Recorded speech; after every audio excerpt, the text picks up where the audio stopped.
अस्सलाम वालेकुम। Lecture number 61 fourth year हम लोग सेकंड चैप्टर पे हैं क्लिनिकल साइकोलॉजी और हम लोग इसमें पढ़ रहे हैं REBT rational motive behaviour therapy. आज हमने इसका प्रोसेस पढ़ना है कि यकीन मराहल पर मुश्तमिल है और किस तरह से काम करते हैं। सबसे पहला मरहला जो है उसमें फ़र्द को एहसास दिलाया जाता है कि उससे मसाइल जो हैं और उसकी परेशानियों की असल वजह क्या है। नामौजू मनफी सोच और गैर अकली अकायद हैं जो उसको परेशान करते हैं और जो उसकी परेशानियों और मसाइल का सबब है। इसलिए क्या ये मसाइल खुद साख्ता हैं, उसको ये बात समझाई जाएगी कि जो भी उसके प्रॉब्लम्स है वो खुद साख्ता है। मौकल जब इस बात का कायल हो जाता है तो क्या होता है, इसकी बसीरत पैदा होने मतलब उसकी जो थॉट्स हैं वो उसकी सोच में बसीरत आने लगी, नए ख्यालात आने लगे और उस चीज़ों को समझने की कोशिश करता है। ठीक है, गैर अकली और अकली में उसको फ़र्क थोड़ा समझने लग जाता है और इसलिए क्या होता है अपने रवैये को समझने की कोशिश करता है और समझता है। इस तब्दीली के नतीजे में होता क्या है, मौकल खुद को हालात के रहम पर छोड़ने के बजाय क्या होता है अपने आप खुद मुख्तार समझना शुरू कर देता है। मतलब कि वो खुद को किसी के रहम करम पर नहीं छोड़ेगा बल्कि क्या होगा, खुद मुख्तार होगा और खुद को समझना शुरू करेगा। दूसरे मरहले पर क्या होगा, इस मरहले में वाली जो होगा मौकल के नाम मौजू और गैर अकली अकायद को चैलेंज करेगा। मतलब जो भी उसके थॉट्स हैं उनको चैलेंज करेगा कि किस तरह से ठीक हो सकते हैं और किस तरह के थॉट्स हैं।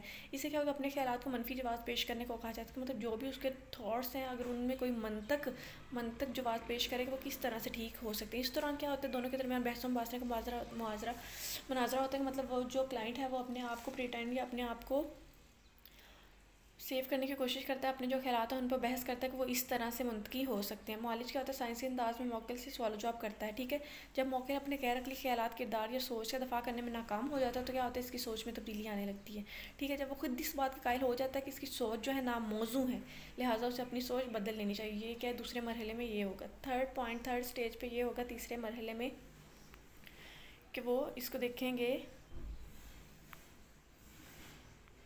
आखिरी मरहला, थर्ड को आखिरी मरहला भी कहेंगे। इसमें ये देखा जाएगा कि मौकिल ने क्या होता है मनफी सोच, तकलीफ दा किरदार और ख़ुद फरेबी पर मबनी अकायद के बजाय क्या है, गैर अकली की जगह अकली ख्यालात और मंतकी सोच को फ़रोग दिया है। मतलब उसको समझ आया कि कौन सी चीज़ ठीक है और कौन सी गलत है। ठीक है, इस सारे अमल में क्या होता है, कामयाबी लिए मौकिल को कुछ सरगर्मियाँ घर पर होम असाइनमेंट करने को कहा जाता है। मतलब उसको काम दिया जाता है कि ये चीज़ें या एक्टिविटीज़ उसने घर से करके लानी है। इस अमल में क्या होता है, मुख्तलिफ किरदारी तकनीक्स का इस्तेमाल किया जाता है जिसमें क्या होता है, तकलीद, तकवीत, किरदार नगारी, अदाम तहस्सुस और हुनर के अमूल के अलावा क्या होता है, मावानी मशरूत मबनी दीगर तरीक़ों की शें अटैकिंग टेक्निक भी इस्तेमाल की जाती है। कुछ टेक्निक्स के नाम है, ये टेक्निक्स फॉलो करते हुए उसको काम दिया जाता है घर पे करने के लिए।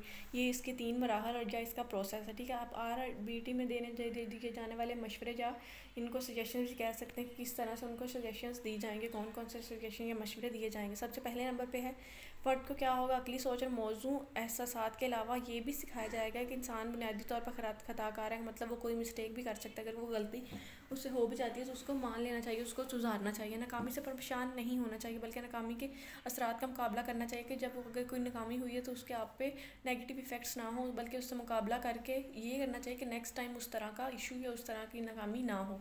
दुनिया क्या है, चूँकि अकमल या परफेक्ट नहीं है, इसलिए क्या है, गर्दोपेश में सही और गलत दोनों तरह के रवैये मौजूद हो सकते हैं। मतलब कोई भी चीज़ परफेक्ट नहीं है तो अपने सराउंडिंग्स में जो भी सही और गलत दोनों में फ़र्क करना सीखें कि कौन सी चीज़ सही है और कौन सी गलत, कौन सा रवैया सही है, कौन सा रखना चाहिए और कौन सा नहीं।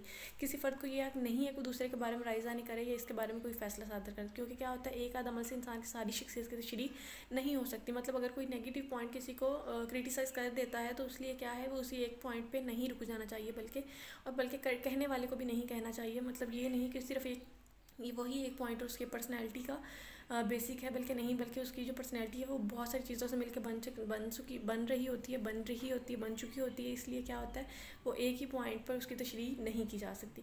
गर्दोपेश में गलत काम होता है देखें तो क्या है, गलत काम को बुरा समझे मगर क्या फ़र्द को इसकी वजह से बुरा ना कहें। मतलब जिसने वो काम किया है उस फ़र्द को बुरा नहीं कहेंगे बल्कि जो काम हुआ है उस काम को गलत कहेंगे। जैसे इस तरह स्लोगन है कि जुर्म जो है उससे नफ़रत करो, मुजरिम से नहीं। तो इसी तरह जो है काम से जो भी काम गलत है उस गलत काम से नफ़रत करें बल्कि उससे नहीं, या उसको बुरा नहीं कहें जिस फ़र्द ने उस काम को किया है। खुद पर सब्र करना सीखें और दूसरों को गैर मशरूत तौर पर कबूल करें। मतलब दूसरों को कोई किसी कंडीशन के बगैर या कोई भी चीज़ उन पर लागू किए बगैर उनको कबूल करें और ख़ुद पर सब्र करना सीखें। ठीक है, ये इसके जो सजेशंस हैं कुछ जो इन लोगों ने दिए थे एल्बर्ट एलिस ने। इसमें क्या कुछ और उसने एल्बर्ट एलिस में 1956 में इसने अपने अकायद का तज़किरा किया था जिसमें फ़र्द बालूम वाज़ा कर लेता है। ठीक है, इसमें इसने तकसीम कर दिया था कुछ 3 दर्जों में।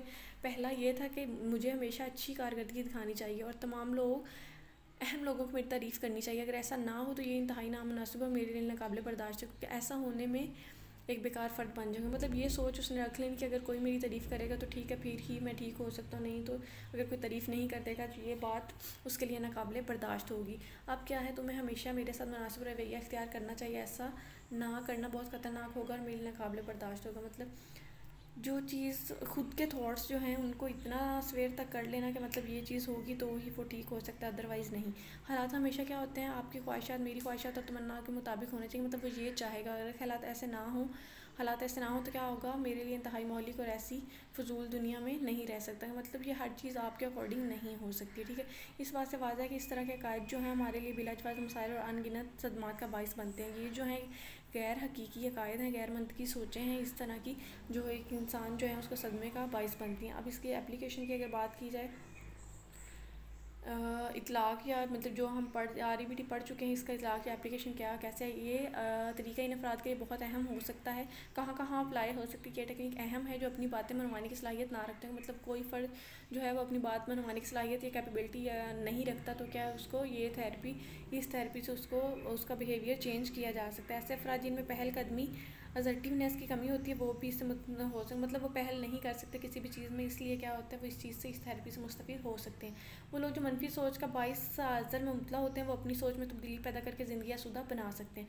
अफसरदगी डिप्रेशन में मुबतला अफराद के लिए बहुत जो तरीका है बहुत मावनत का साबित, मतलब जो लोग डिप्रेशन में होते हैं उनके लिए भी ये अहम है। अगर जो हमने सारा पॉइंट पढ़ा है उसकी समरी या खुलासा ये होगा कि इस तरीका इलाज में परेशानियों का वकूफ़ी आंसर जो है वो तलाश किया जाएगा। गैर अकली अकायद की जगह अकली अकायद अपनाए जाएंगे, क्योंकि एलिस के बकौल गैर अकली अकायद ही जो बदलने से किरदारी और जानी तक नुमाया और खुशगवार तब्दीली आती है। मतलब गैर अकली अकायद जो होंगी उनको अगर अकली अकायद में बदल दिया जाएगा तो एक खुशगवार और नुमाया तब्दीली आ सकती है, ठीक है। यहाँ तक आप लोग करेंगे। थैंक यू, अल्लाह हाफिज़।